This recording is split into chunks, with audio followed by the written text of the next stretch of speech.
Se eu disser para vocês que essa semana foi muito difícil, muito difícil. Se eu disser para vocês que no nosso meio, no meio da igreja, existe um homem que tem batido na sua esposa. Ela vem no domingo sorrindo, dizendo que está tudo bem, mas em casa ela apanha do marido. Os machucados não são visíveis, mas ela esconde com o cabelo, com maquiagem.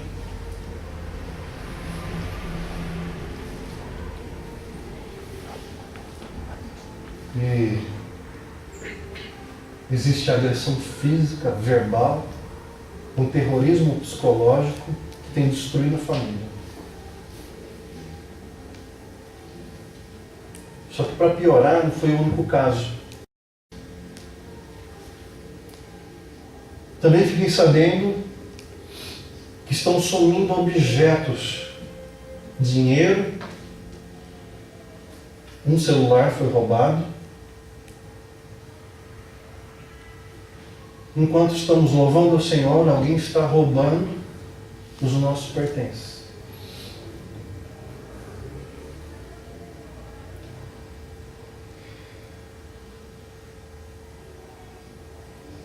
Por incrível que pareça, uma terceira situação surge. Uma irmã muito querida, estimada no nosso meio, foi pega em adultério, em flagrante adultério.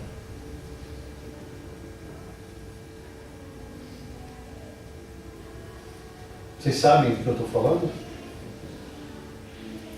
Ficaram sabendo desses casos?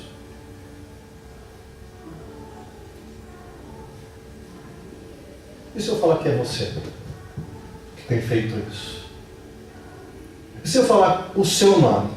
Você tem batido na tua esposa, você tem roubado seus irmãos e você tem adulterado e traído seu marido. E colocar o teu nome aqui na frente.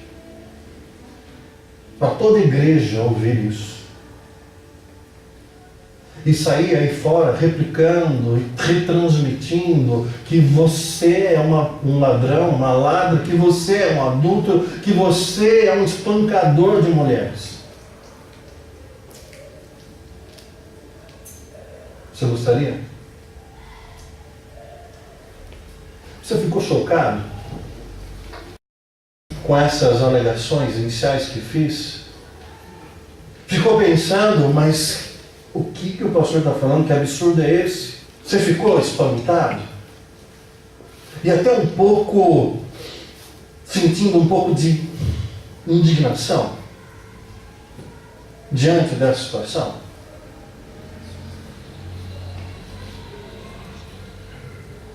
Para nossa alegria momentânea, esses casos que citei são apenas ilustrações. Nada disso aconteceu. Mas o texto dessa noite vai falar exatamente sobre isso. E eu vou pedir discernimento dos irmãos. E que vocês prestem bastante atenção no que eu vou falar. Apesar do capítulo 17 ser transmitido por muitas e muitas vezes como quase um caso ilustrativo, ou até mesmo um capítulo de autoajuda, onde Davi contra Golias é a representação que eu e você temos poder de enfrentar os nossos inimigos diários. Não é isso que o texto ensina. Nunca foi. É muito sério. Muito sério.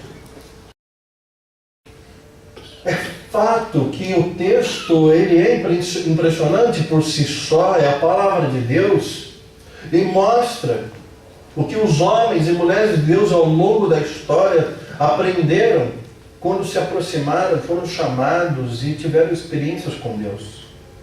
O grande missionário que iniciou o trabalho ali na China, Hudson Taylor, ele dizia o seguinte: todos os gigantes de Deus foram homens fracos, que fizeram grandes coisas para ele, pois contaram como certo que o Senhor estaria ao seu lado. Todos os gigantes de Deus foram homens fracos, foram servos fracos. E mais, ele disse: eu sou um servo bem pequeno, de um Senhor muito eminente. Ele disse isso na Austrália, numa congregação, quando o nome dele estava sendo exaltado por fazer um trabalho realmente pioneiro de evangelismo na China comunista. Mas eu quero chamar a atenção de vocês, não apenas para o capítulo 17 de 1 Samuel, mas para toda a Bíblia. E que vocês entendam uma vez por todas, se já não entenderam, creio que sim, que apesar de haver diversas aplicações para uma passagem bíblica, existe apenas uma interpretação. As aplicações podem ser diversas, mas a interpretação é uma só. É aquela da qual o autor quis passar a mensagem. No nosso caso, do capítulo 17, a interpretação é que Davi fez o que fez para a glória de Deus e através do poder de Deus. Ele foi em direção ao Golias, veremos agora quem foi esse personagem, para a glória de Deus. Mas não foi ele que venceu o gigante. Foi o Senhor que concedeu a vitória. Essa é a interpretação do texto. Não tem outra. Não existe outra. Mas eu quero chamar a atenção para vocês das diversas aplicações que esse texto pode nos auxiliar, para mim, para você, nos dias de hoje, no contexto que estamos vivendo em nosso país e no mundo, por que não? Mas antes, vamos ao texto.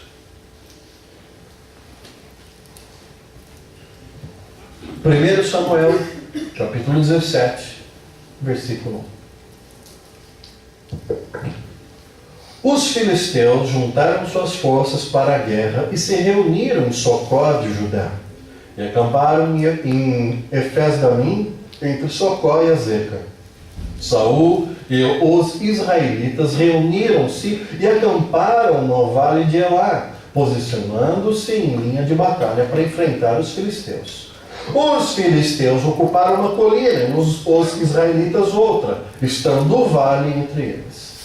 Um guerreiro chamado Golias, que era de Gate, veio do acampamento filisteu.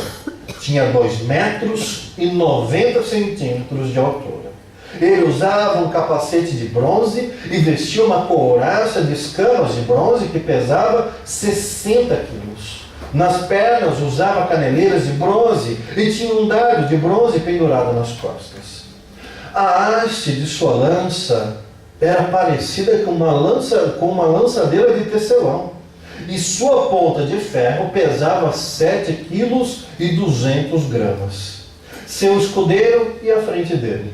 Golias parou e gritou às tropas de Israel: por que vocês estão se posicionando para a batalha? Não sou eu um filisteu e vocês os servos de Saul? Escolham um homem para lutar comigo.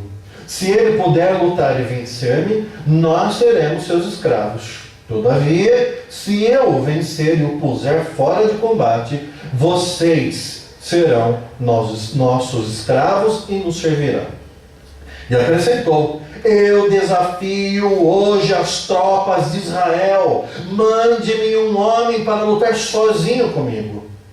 Ao ouvirem as palavras do filisteu, Saul e todos os israelitas ficaram atônitos e apavorados.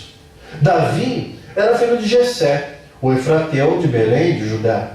Jessé tinha 8 filhos e já era bem idoso na época de Saul. Os 3 filhos mais velhos de Jessé tinham ido para a guerra com Saul: Eliabe, o mais velho, Abinadab, o segundo, e Samá, o terceiro. Davi era o caçula. Os 3 mais velhos seguiram Saul, mas Davi ia ao acampamento de Saul e voltava para apacentar as ovelhas de seu pai em Belém. Durante 40 dias, o filisteu aproximou-se de manhã e de tarde e tomou posição.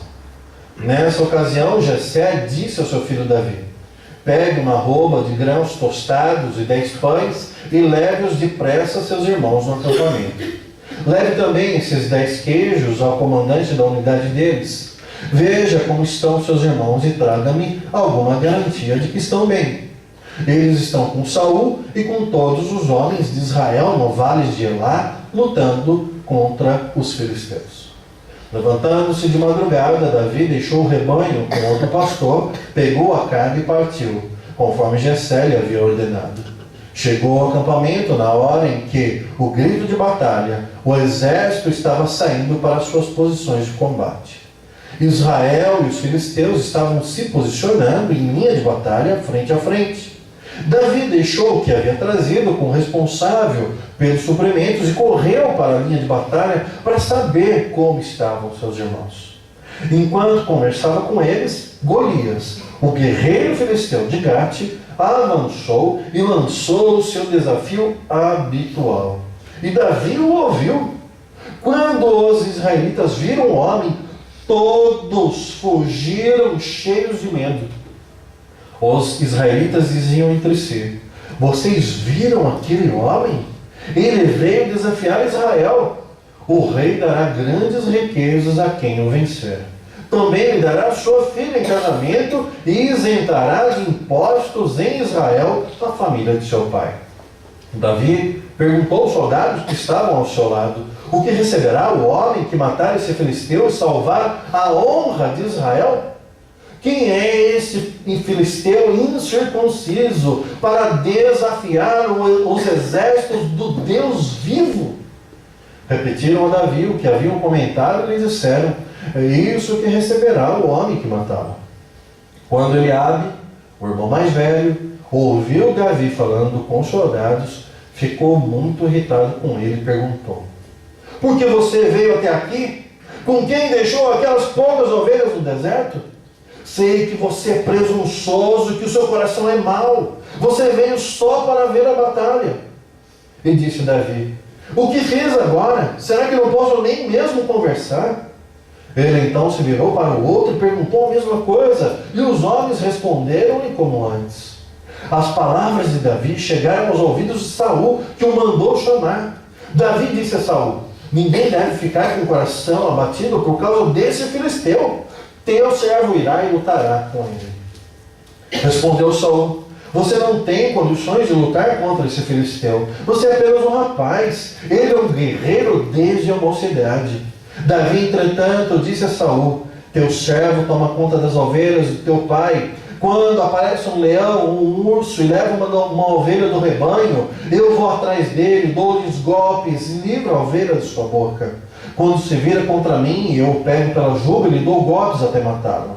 Teu servo pôde matar um leão e um urso. Esse filisteu incircunciso será como um deles, pois desafiou os exércitos do Deus vivo.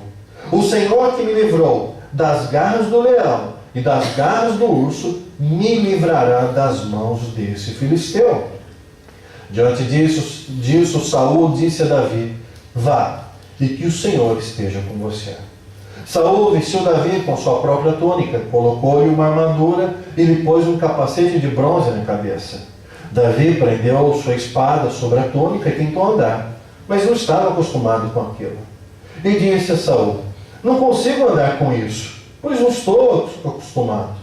Então tirou tudo aquilo e em seguida pegou seu cajado, escolheu no riacho 5 pedras lisas, colocou-as na bolsa, isto é, no seu alforje de pastor, e com sua atiradeira na mão aproximou-se do filisteu. Enquanto isso, o filisteu, com seu escudeiro à frente, vinha se aproximando de Davi. Olhou para Davi com desprezo, Viu que era só um rapaz, ruivo e de boa aparência, e fez pouco caso dele. Disse ele a Davi: por acaso sou um cão para que você venha contra mim com pedaços de pau? E o filisteu amaldiçoou Davi, invocando seus deuses, e disse: vem aqui, e lhe darei sua carne às aves do céu e aos animais do campo. Davi, porém, disse ao filisteu: você vem contra mim com espada, com lança e com dardos, mas eu vou contra você em nome do Senhor dos exércitos, o Deus dos exércitos de Israel, a quem você desafiou. Hoje mesmo o Senhor o entregará nas minhas mãos. Eu o matarei e cortarei a sua cabeça. Hoje mesmo darei os cadáveres do exército filisteu, as aves do céu e os animais selvagens, e toda a terra saberá que há Deus em Israel. Todos que estão aqui saberão que não é por espada ou por lança que o Senhor concede vitória, pois a batalha é do Senhor, e Ele entregará todos vocês em nossas mãos. Quando o filisteu começou a vir na direção de Davi, este correu para a linha de batalha para enfrentá-lo. Tirando uma pedra de seu alforje, arremessou-a com a tiradeira e atingiu o filisteu na testa, de tal modo que ela ficou encravada, e ele caiu, dando com o rosto no chão. Assim Davi venceu o filisteu com uma tiradeira e uma pedra. Sem espada na mão, derrubou o filisteu e o matou. Davi correu, pôs os pés sobre ele e, desembanhando a espada do filisteu, acabou de matá-lo, cortando-lhe a cabeça com ela. Quando os filisteus viram que o seu guerreiro estava morto, recuaram e fugiram. Então os homens de Israel e de Judá deram um grito de guerra e perseguiram os filisteus até a entrada de Gate e até as portas de Ecrón.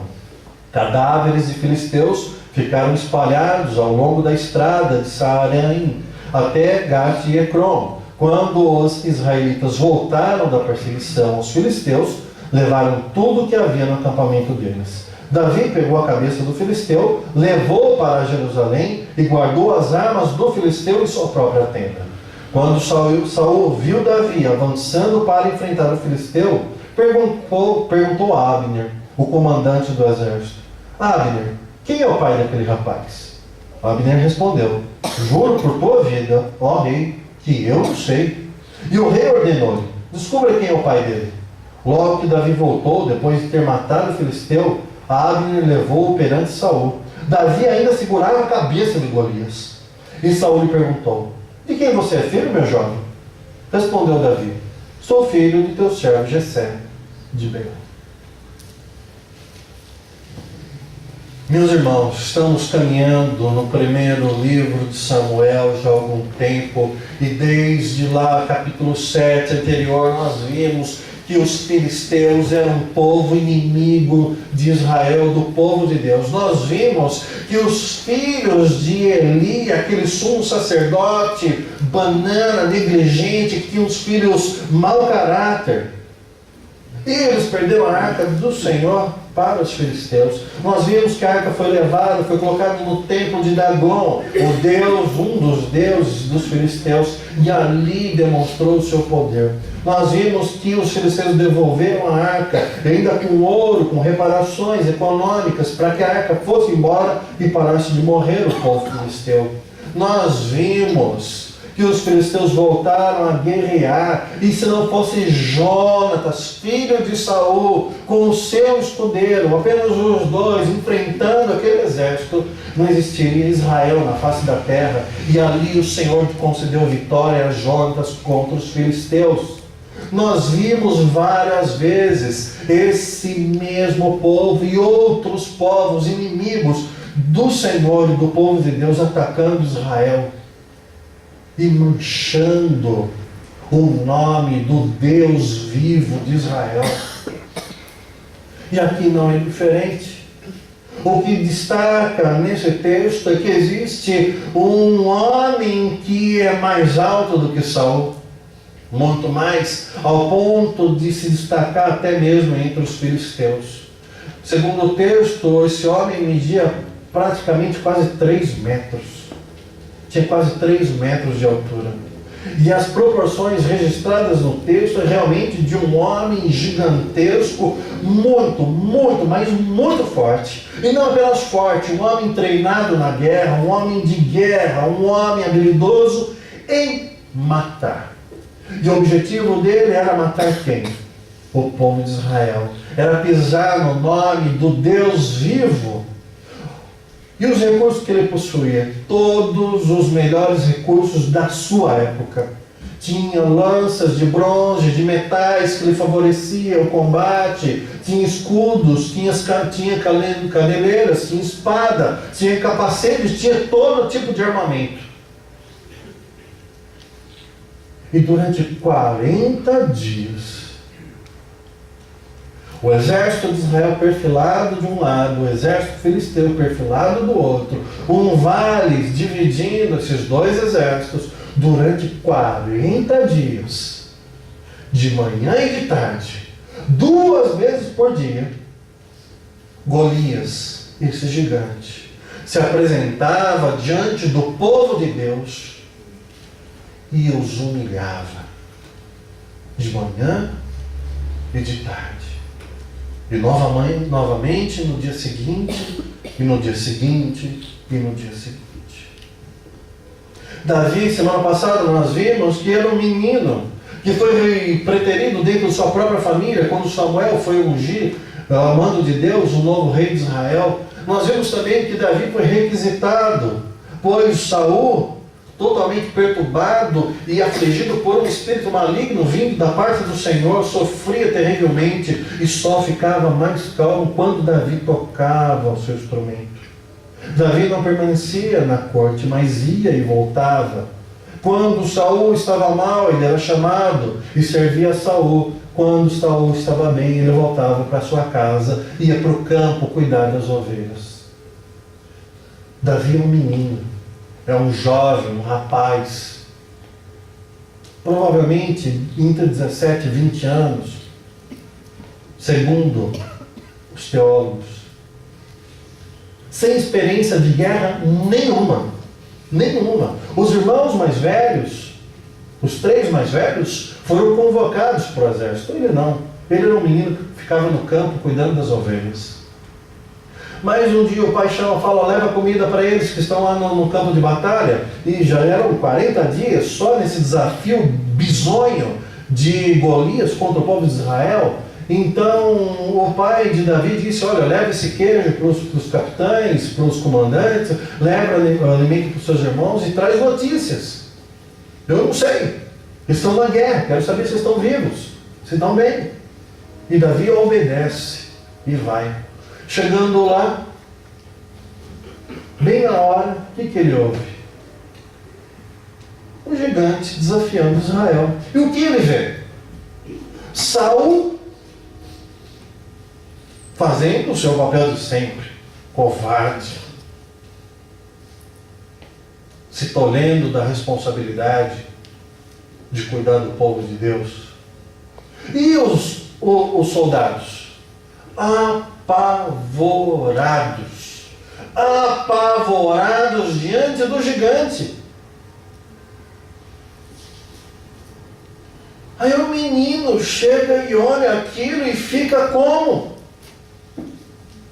Como vocês ficaram quando iniciei o sermão dessa noite. Chocado de ouvir uma coisa horrível daquela. Um incircunciso desafiando o Deus vivo de Israel, humilhando o povo de Deus todo santo dia, de manhã e de tarde. Ele fica indignado, ele fala, não é possível. E a conversa entre o povo?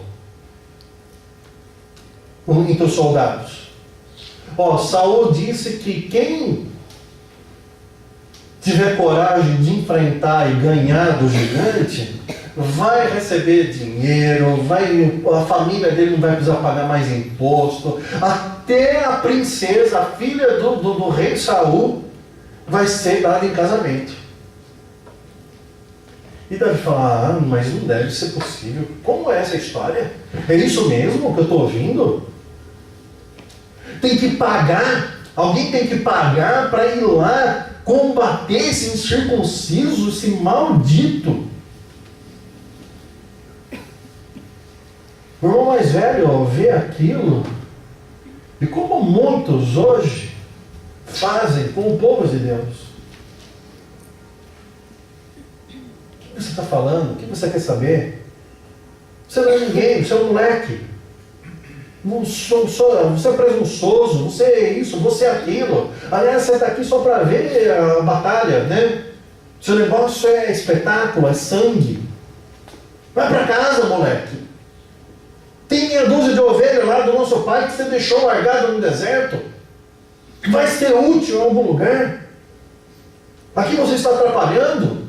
Aqui é lugar de homens, de soldados.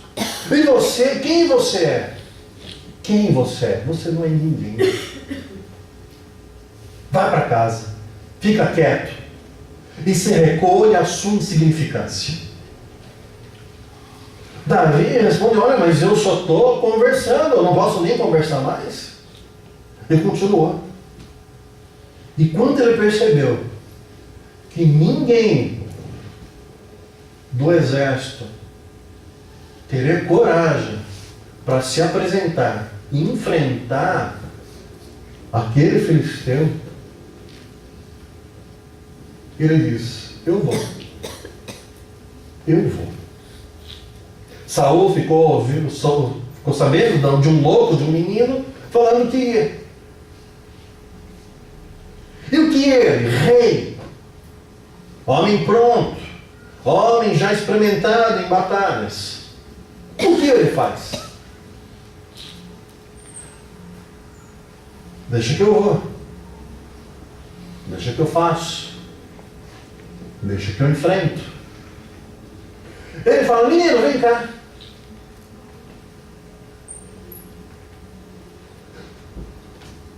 Toma uma espada. Toma uma roupa de batalha.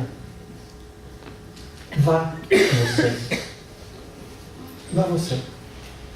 Davi olha aquilo e fala, eu vou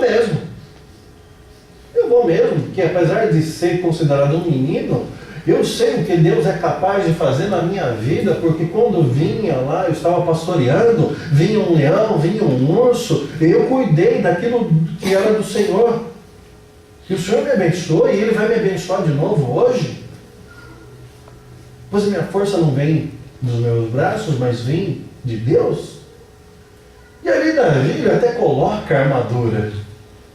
Mas o texto diz que Davi, como não estava acostumado, eu fico imaginando a cena, ficou todo desconjuntado, duro, travado, aquela espada, nunca tinha usado uma espada, o menino ficou perdido no meio das roupas de batalha. Aí ele falou, não consigo, não é para mim, eu não estou acostumado, não vai dar certo, tirou tudo aquilo, e com a sua roupinha de pastor, ele foi no riacho, pegou 5 pedras lisas, colocou no seu alforje e se apresentou para a batalha. Quando Golias viu aquele menino, riu na cara de Davi. Mas não foi na cara de Davi que ele riu. Ele riu da cena patética do povo de Deus. De não ter se manifestado durante 40 dias, e depois de 40 dias, um menino, um pastorzinho, com seu cajado de pastor, e mais nada na mão, uma bolsa do lado, chega para ele e vai enfrentá-lo. Ele quase se recusa, ele fala, olha, estão de brincadeira comigo. Eu não quero perder tempo com esse moleque. Mas já que vocês querem alguém morto, eu mato para vocês rapidamente. e depois vou matar vocês também. Nós lemos o que aconteceu. Davi, uma pedrada. Não precisou de 5. Uma pedra. Com a funda, a tiradeira, jogou a pedra e cravou a pedra. Cravou, fincou no crânio do gigante. O gigante caiu. E com a espada do gigante, Davi decepou a cabeça. Essa é a história. Mas a história não acabou ali. Os inimigos de Deus não acabaram quando Davi derrotou Golias. Os incircuncisos, os gigantes, aqueles que afrontam o nome de Deus e que querem humilhar o povo do Deus vivo, não acabou ali naquele momento. Persiste até hoje. E o povo de Deus, o que tem feito? Muitas vezes tem feito o que os soldados de Israel fizeram naquele momento. Fingiram que não era com eles, fingem que não ataca, finge que não se indigna, ou simplesmente morre de medo dos inimigos do povo de Deus.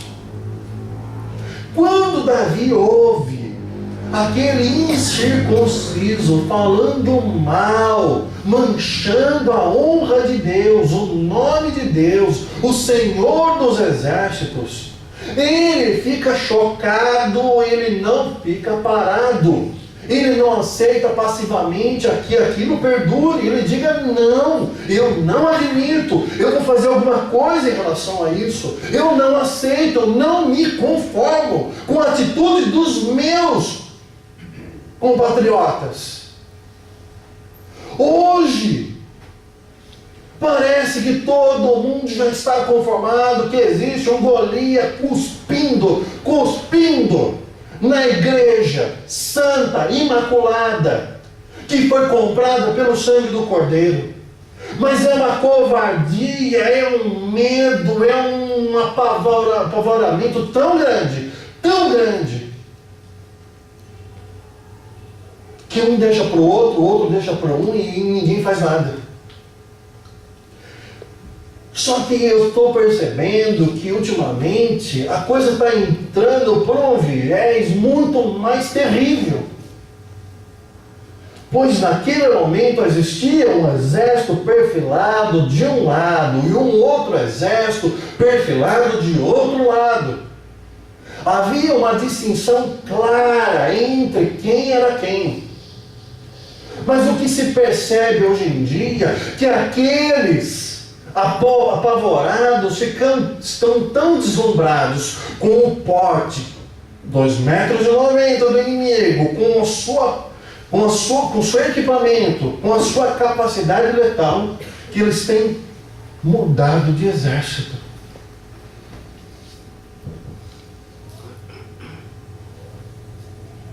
Talvez fique mais claro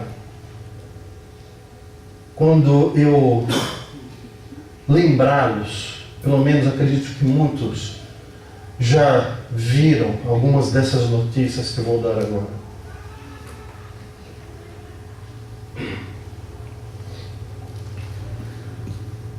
Tem um show no Festival de Inverno de Garanhuns, recentemente.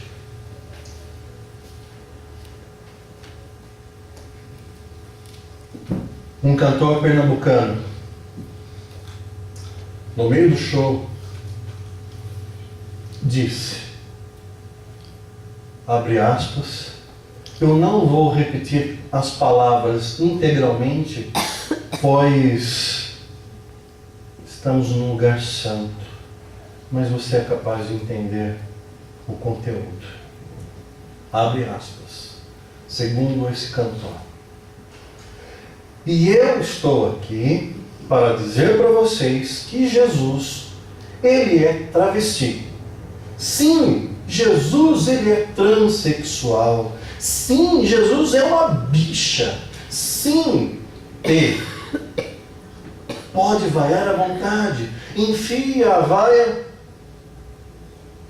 E continuou exclamando o cantor, para delírio de várias pessoas na plateia que, não se contendo ali, quase se explodiam de tanta alegria diante de tal formação.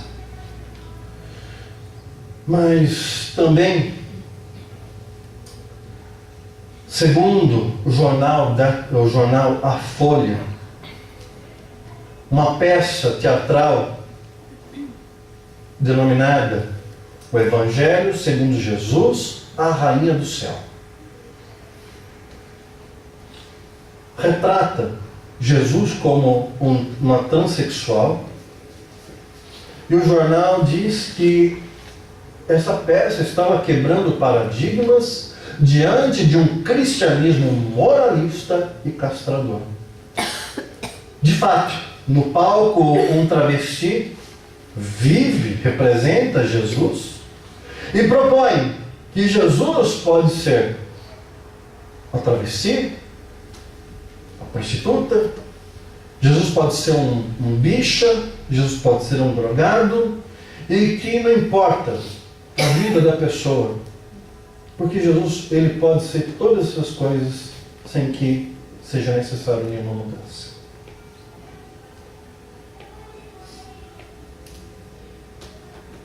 E por incrível que pareça,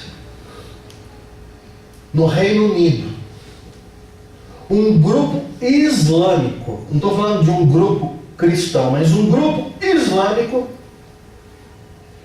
ele, da maneira que a gente sabe como eles reagem às coisas, eles emitiram um decreto religioso dentro do Islã, condenando à morte o dramaturgo norte-americano, autor de uma peça teatral na qual Jesus Cristo aparece como homossexual. Os muçulmanos consideram Jesus um profeta, mas não acreditam que ele seja um filho de Deus. Mas mesmo eles, considerando Jesus um profeta, não aceitaram que o nome de Jesus fosse denegrido. A peça está em cartaz ainda, em Londres, também foi apresentada em Nova York e na Escócia, em Edimburgo. Só que a peça não é só Jesus como um homossexual, mas também é apresentado os apóstolos como homossexuais, e durante a peça apresenta-se Jesus seduzido por Judas Iscariotes, e no final da peça, ele crucificado e escrito no topo da cruz: Jesus, Rei das Bichas. Fonte: www.folha.com.br. E tudo que estou falando aqui tem as fontes, se você quiser acessar. Tá bom. Mas Davi, ele vinha de manhã e de tarde, de manhã e de tarde. E existe um povo que não para nunca. Até o quadro famoso de Da Vinci. Aquele que talvez você deve ter visto na casa da tua avó, na casa da tua bisavó, na casa, até mesmo tenha na sua casa, aquele famoso quadro de Da Vinci da Santa Ceia, onde Jesus está ali partindo o pão e distribuindo aos apóstolos que estão ali do lado. Até mesmo esse quadro famoso, em abril do ano passado, na Semana Santa, na Itália, numa boate LGBT, no sul do país, eles recriaram esse quadro da Santa Ceia, uma versão gay e erótica. A imagem divulgada pelo grupo LGBT mostra Jesus e seus 12 apóstolos nus ou seminus em posições sexuais.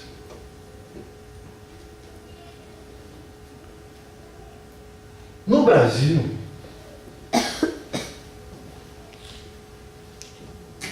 todo ano, agora se comemora, se celebra e se usa até mesmo verba pública para fomentar marchas como o Orgulho LGBT, a marcha gay, né?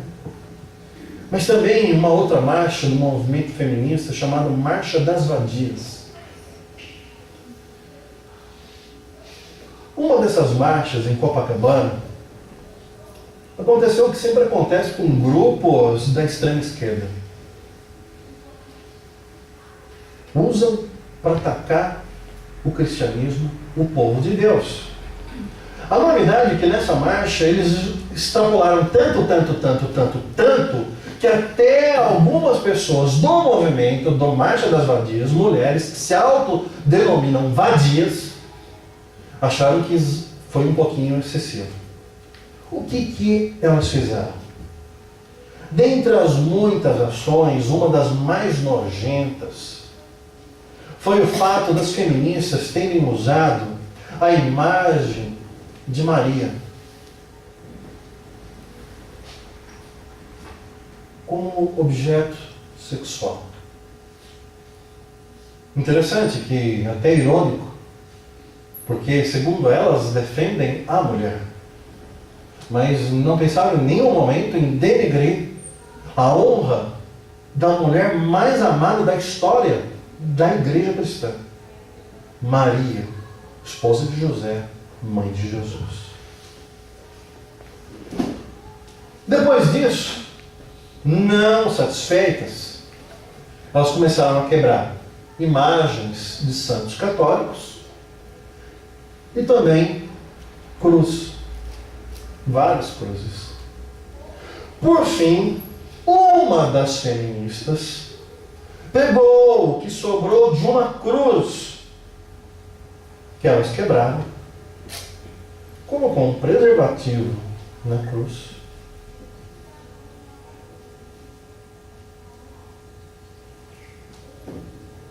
e usou para colocar nas partes íntimas de um homossexual que acompanhava o movimento.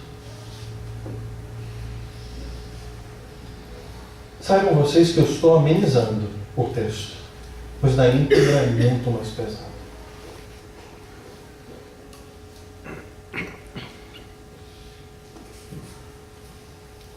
(8 de março de 2017, na Argentina. Feministas encenam Maria abortando Jesus em frente a uma igreja católica na Argentina. Foi em frente à Catedral Católica da cidade de Tucumã. Foi no Dia Internacional das Mulheres. E consistia em ilustrar como seria Maria abortando seu filho Jesus. A encenação se deu entre risos dos manifestantes, muita tinta vermelha, fitas para ilustrar as vísceras do corpo destruído de Jesus Cristo saindo do corpo de Maria. Fora do templo, extremistas gritavam insultos contra a Virgem Maria, a Maria, mãe de Jesus. Na página do Facebook, as aborteiras celebraram a encenação, assegurando que a Virgem abortou na catedral o patriarcado, a heterossexualidade obrigatória e os mandatos dessa sociedade repressiva, machista e todos misóginos e etc, medieval e bababá, que a gente está cansado de ouvir. E por fim, não que tenha acabado as loucuras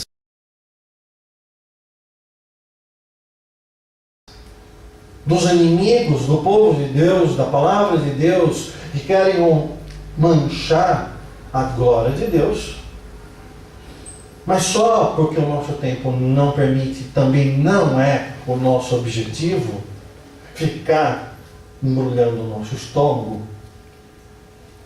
por tempo indeterminado. No Supremo Tribunal Federal, o famoso STF, começou a ouvir nessa sexta-feira passada, dia 3, entidades especialistas a favor e contra a descriminalização do aborto até a 12ª semana.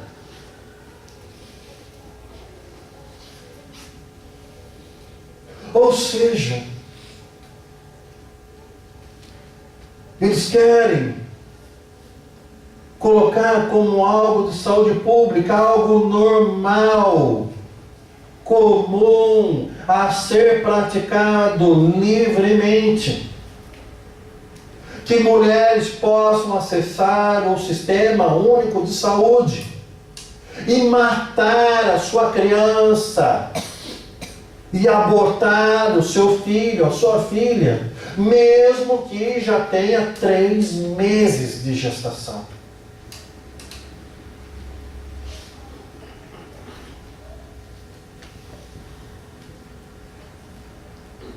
Sabe por quê? Porque eles não consideram que o feto é um ser humano. Segundo eles, é um amontoado de células. E que a mulher tem que decidir se ela quer ou não quer ter um filho. E se ela, por questões econômicas, psicológicas ou qualquer outro motivo, quiser vingar do namorado ou qualquer coisa do marido, etc., ela quiser abortar, ela vai lá e aborta e nós pagamos com os nossos impostos o aborto que ela for praticar. Argumentos todos falsos, todos mentirosos. Mas você acha que isso é ruim? Não é o pior. Porque existe uma frente evangélica pela legalização do aborto. Esse é o nome da entidade. Frente evangélica pela legalização do aborto. Ao lado de outras articulações religiosas, como a Aliança de Batistas do Brasil, a ideia de montar uma argumentação teológica para apoiar a ação proposta pelo PSOL, que pede a descriminalização da interrupção da gravidez até a 12ª semana, e rebater a PEC 81, que proíbe a prática em qualquer situação. Segundo a representante desse movimento, essa tal de Camila, essa última representa o controle dos corpos femininos e o poder político. Abortar uma criança representa isso: o controle do próprio corpo e poder político.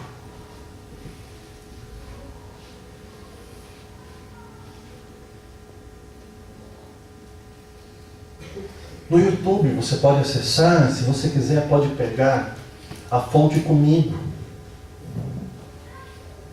Um senhor, dono, empresário, criador de uma seita que se diz evangélica.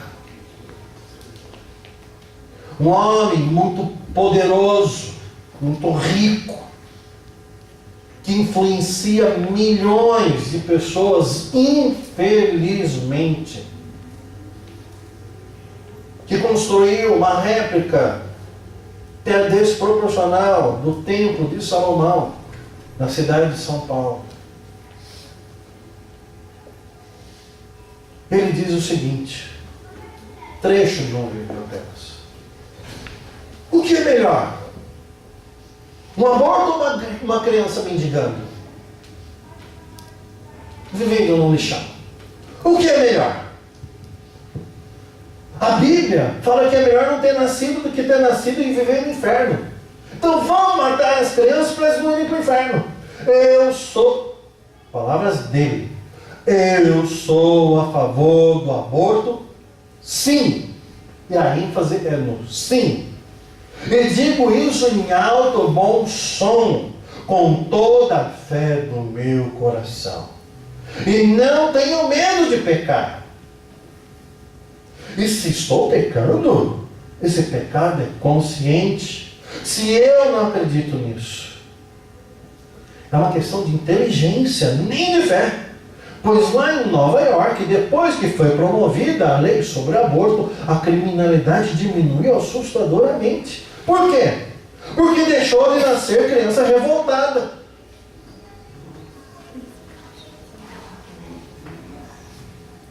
E a maluquice, a diarreia verbal continua por muito mais.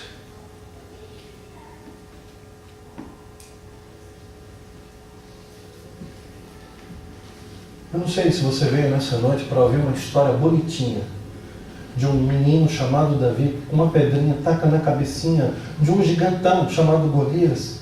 E ali o Golias perde, o Davi ganha, e foi tudo muito lindo, bonito.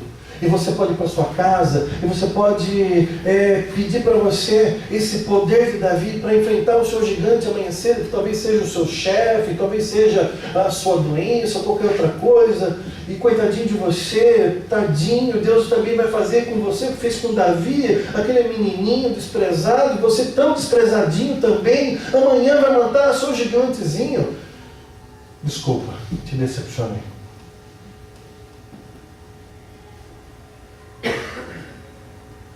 Porque você não é um coitadinho, você não é uma coitadinha, você é do Senhor. Você é do Senhor dos exércitos, o Deus vivo. E existe um Golias, aliás, não existe um, mas existem inúmeros inimigos do povo de Deus que se levantam todos os dias, e de manhã, e à tarde, e à noite. E como Satanás trabalham 24 horas para nos destruir. E nós, qual é a nossa preocupação como povo de Deus?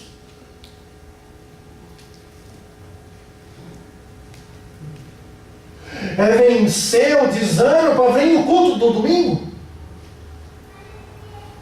Qual é o nosso posicionamento como povo de Deus diante dos inimigos da nossa fé, que humilham o povo de Deus, que maculam o nome santo do Todo-Poderoso, que gritam para quem quiser ouvir que nós não somos nada e o nosso Deus nada é, pois se fosse, não seremos tão coniventes e passivos com essas monstruosidades. Pois o cristão, principalmente no nosso país, é quase um bichinho virtual.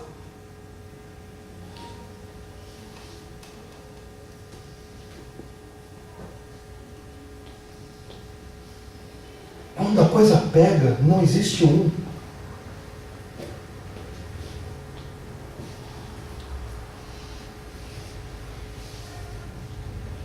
Eu tenho preguiça de pensar. Eu não discuto política, nem futebol, nem religião. Eu não quero perder o contato com meu amigo, com a minha amiga. Eu não quero confrontar um parente. Eu não quero me dispor com fulano, com ciclano, com beltrano. Eu não quero. Eu não quero me desgastar. Eu não quero gastar tempo pensando nessas coisas. Eu não quero combater esse tipo de coisa. Sim, talvez você não quer, porque os soldados também não quiseram. Mas por que você não quer? Você tem medo, tem preguiça? Ou você está pensando em pular para o outro lado?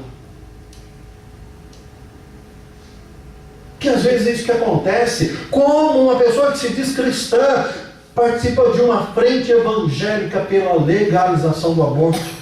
É uma aberração de um crime, de um pecado monstruoso.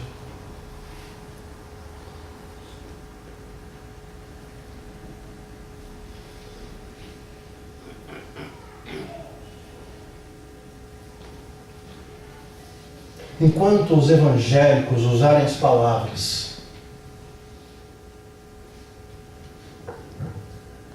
empoderamento,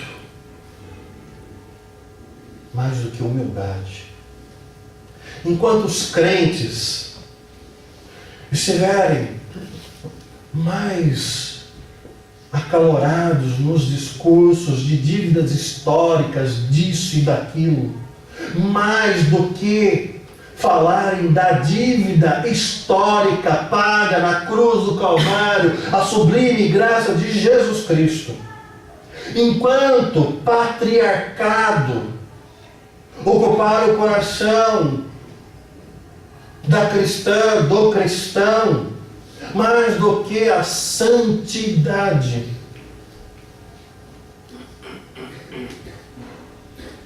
Enquanto pessoas que se dizem crentes usarem suas vozes para gritarem com toda a força: meu corpo, minhas regras, mais do que seja feita a tua vontade. Os gigantes que se escarnecem do povo de Deus não serão os Golias, que são obviamente filisteus e incircuncisos, mas infelizmente serão os covardes e alienados Saús, que enfraquece o povo do Senhor de dentro para fora. Deus quer usar o seu povo a fim de engrandecer o seu nome entre todas as nações da terra. Poderia falar muito mais, mas creio que você deve ter entendido o recado. E eu termino o sermão dessa noite com o Salmo 18, versículo 29. Peço a você que abra lá.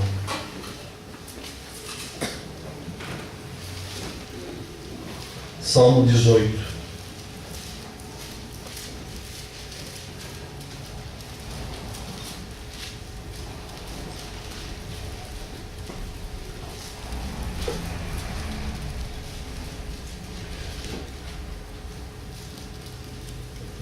Do versículo 29 ao 34.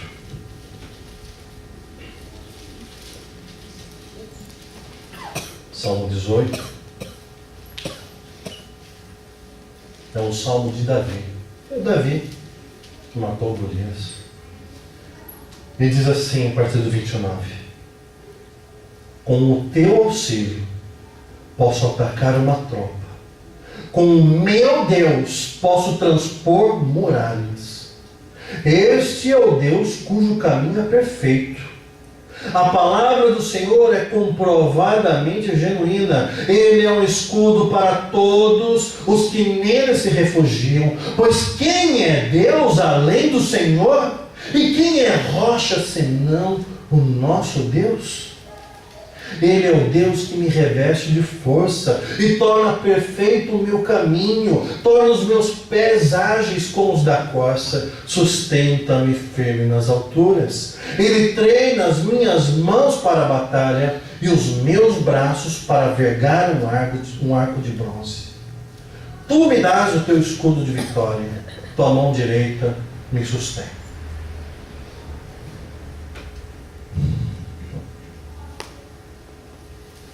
Davi não pôde pegar pela mão nenhum soldado. Ele não pôde empurrar pelas costas nenhum soldado do povo de Israel. Ele não pôde obrigar nenhum soldado a descer ali o monte, ir para o vale e enfrentar o inimigo.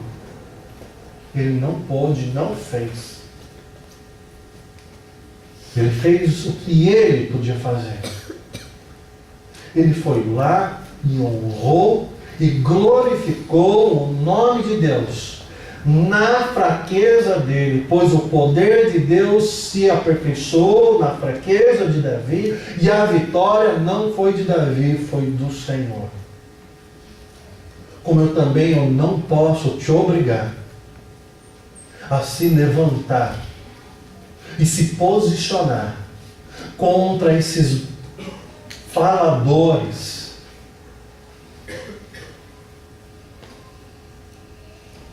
que são contra a palavra do nosso Deus.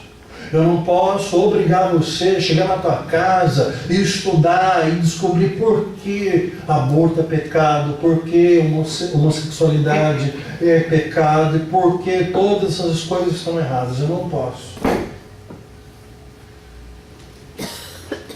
Eu não posso falar para você, use as ferramentas que Deus te deu. Talvez não seja uma espada, talvez não seja uma armadura, talvez seja 5 pedrinhas lisas, talvez seja apenas um Facebook. Ou meia dúzia de pessoas que você pode, ao invés de se calar e se passar de poste, você pode falar, olha, mas espera um pouquinho. Por que você está dizendo essas coisas? De onde você tirou essas informações? Por acaso você conhece a palavra do Senhor? Por acaso você conhece a igreja do Senhor? Ou você toma por base aquilo que você vê na televisão? Aquilo que alguém disse, que me disse, que disse a não sei quem. Você já foi ouvir os dois lados da história? Não precisa decapitar, chegar com os 2 pés no peito, mas você pode descer ao vale e trabalhar por dentro da cosmovisão da pessoa. Pois muitos só repetem o que ouvem, não sabem o que falam. Cristo disse na cruz, Senhor, Pai, perdoa-lhes, não sabem o que estão fazendo. Muitos acreditam, de fato, que não sabem. Outros são bestas, anticristos, que se levantaram, se levantam, estão de pé contra a igreja do Senhor. Eu não posso obrigar você a se posicionar, mas eu me posiciono e convido a você, como povo de Deus, vamos rechaçar, vamos repelir, vamos combater esse tipo de coisa. Vamos honrar o nome do nosso Deus mais do que versículos colocados, postados em Facebook, adesivinhos no carro. Vamos nos levantar e falar, nós servimos a um Deus vivo, um Deus santo, um Deus poderoso, que enviou o seu Filho para morrer na cruz do Calvário pelos meus pecados. Então eu não me calo, eu não aceito, eu não concordo. Jamais.